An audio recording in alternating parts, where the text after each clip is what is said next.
lebih baik, kan? Alim besar tuan-tuan, kan? Seorang ulama yang besar, yang hebat, yang tak boleh yang tidak terbilang, yang terbilang, yang tidak terbanding kehebatannya, kan? Imam Malik bin Anas rahimahullah taala, bila dalam sejarahnya ditanya pada dia berkata, bila aku tanya satu soalan, aku menjawab 9 daripadanya aku tak tahu, la adri. Itu lebih selamat daripada kita jadi profesor serba tahu. Ada juga, ingatkan katutnya profesor serba tahu jumpa dalam kehidupan nyata, ada profesor serba tahu. Itu tuan-tuan carilah siapa profesor serba tahu tu, tanya semua dia tahu, kan? Apa saja soalan semua dia tahu. Bahaya ni, kerana orang macam ni boleh saja terjebak dalam ayat ke-6 surah Al-Alaq ini, Ada setengah ulama berpendapat bahawa yang dimaksudkan dengan ayat tersebut ialah sesungguhnya amat pedih telatah manusia lahir dalam keadaan yang lemah, bahkan berada dalam kefakiran atau kemiskinan, tetapi melampau batas dengan melakukan maksiat, angkuh dan memberontak hingga merasakan diri amat berkuasa dan kaya raya. Ramai dan dari kalangan ulama tafsir menyatakan bahawa yang dimaksudkan ayat ini ialah Abu Jahal dan mereka yang serupa dengannya. Kalau kita lihat pemimpin yang sifatnya kejam, yang sifatnya melampaui batas, yang sifatnya sangat-sangat meninggi diri, asal usulnya daripada mereka yang dilahirkan dan dibesarkan dalam keadaan fakir miskin. Bila dia dapat kekuasaan, kekayaan, pangkat, kedudukan, dia jadi manusia yang paling kejam terhadap sesama manusia. Tapi dalam kitab ini disebut, ulama-ulama tafsir menyatakan yang dimaksudkan dalam ayat ini, ayat 6 dan 7 ni ialah Abu Jahal. Sebab Abu Jahal ni begitu keadaannya, asalnya tiada apa-apa, bila naik jadi pemimpin, dia jadi manusia yang sangat kejam terhadap pengikut terhadap Nabi SAW dan para sahabat radhiyallahu anhum. Kemudian Allah SWT memberi peringatan tentang balasan pada hari kiamat akhirat. Firman Allah SWT mafhumnya, inna ila rabbika ruj'a, sesungguhnya hanya kepada Tuhanmu lah kamu yakni akan kembali. Surah ayat 8 surah Alam. Sesungguhnya setiap manusia akan kembali kepada Allah SWT saja dan tidak kepada yang lain. Ini dia. Allah Ta'ala sambung lagi, inna ila rabbika ruj'a, sesungguhnya kepada Tuhan kamu lah tempat kamu kembali. Hebat kamu mana pun, sebagai manusia kamu jadi manusia yang terbaik, kamu jadi manusia yang terkaya, kamu jadi manusia yang paling berkuasa. Tapi sebenarnya bila kamu mati, kamu menemui kematian, kamu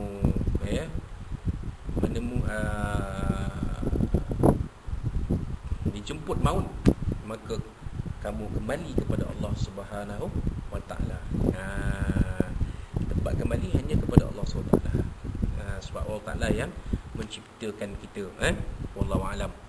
Allah SWT jualah yang akan menghitung setiap manusia dari aspek harta, dari mana puncanya dan ke mana dibelanjakannya. Ini diterangkan oleh Nabi SAW dalam sebuah hadis. Dalam sebuah hadis mafhumnya, ia tidak akan berganjak kaki seorang manusia pada masyarakat pada hari kiamat sehingga selesai 3 soalan. 3 soalan Allah Ta'ala tanya, selesai ni barulah nasibnya akan diketahui, sama ada ke syurga ataupun ke neraka. Apa dia tuan-tuan? Apa dia tuan-tuan? Harta dari mana? Antaranya harta tu dapat dari mana, dari ke mana dibelanjakan. Masalah yang pertamanya, usia kita digunakan untuk apa? Ilmu dimanfaatkan untuk apa? Harta dari mana dapat dan ke mana dimanfaatkan. Ni tuan-tuan, dapat diperhatikan di sini bahawa pernyataan ini datang dengan gaya iltifat untuk menarik perhatian manusia, sekaligus sebagai ugutan dan ingatan terhadap akibat melampaui batas.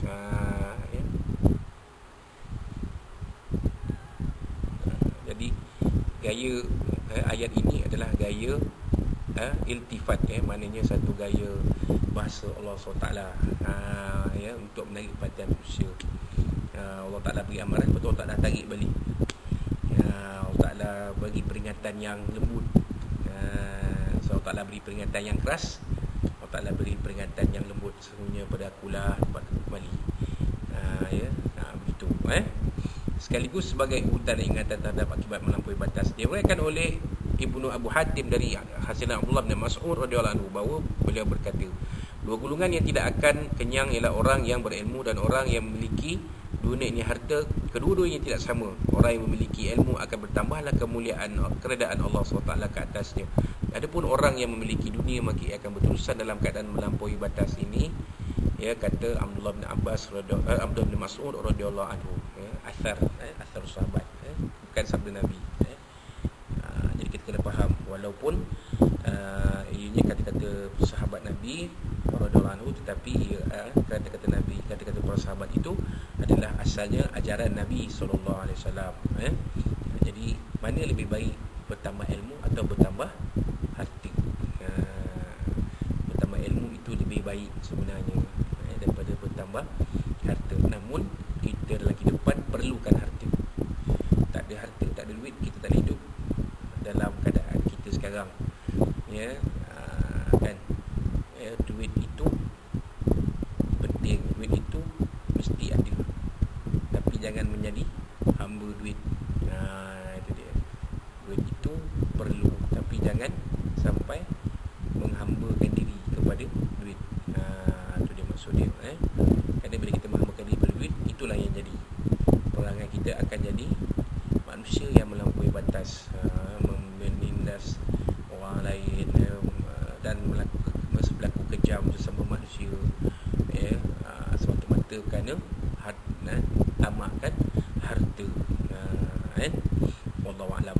Kemudian Abdullah bin Mas'ud radhiyallahu anhu membaca firman Allah SWT, mafhumnya, inna ila kalla innal insana la yatgha ar-ra'ahu istaghna.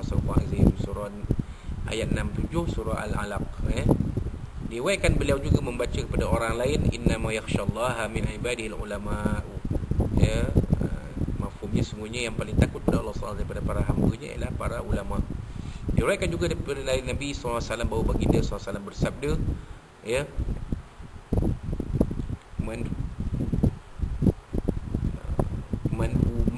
manhumani la yashbi'ani, talibu ilmin wa talibu dunia. Dua golongan yang tidak akan kenyang, iaitu orang yang mencari ilmu dan orang yang mencari dunia.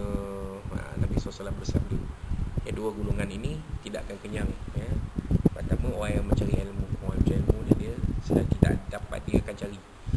Ini sifat orang yang pencari ilmu, penuntut ilmu. Memang kalau sebenarnya dia betul ilmu, dia akan cari sebanyak-banyaknya yang boleh.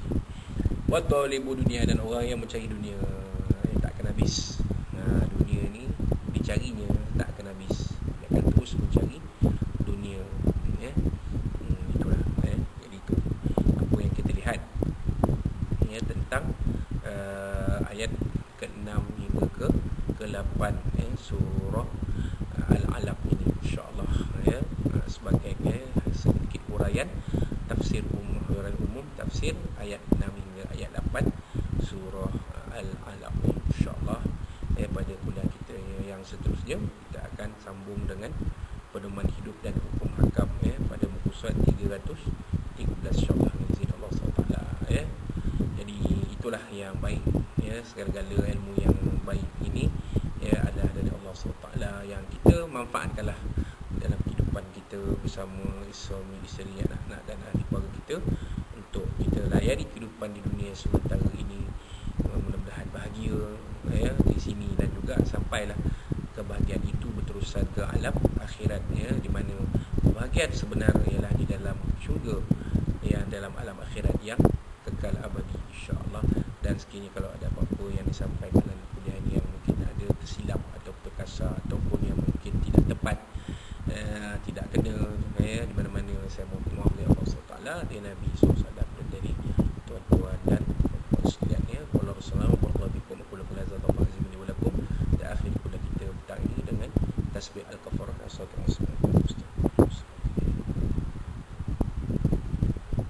A'udzubillahi minasyaitonir rajim. Bismillahirrahmanirrahim.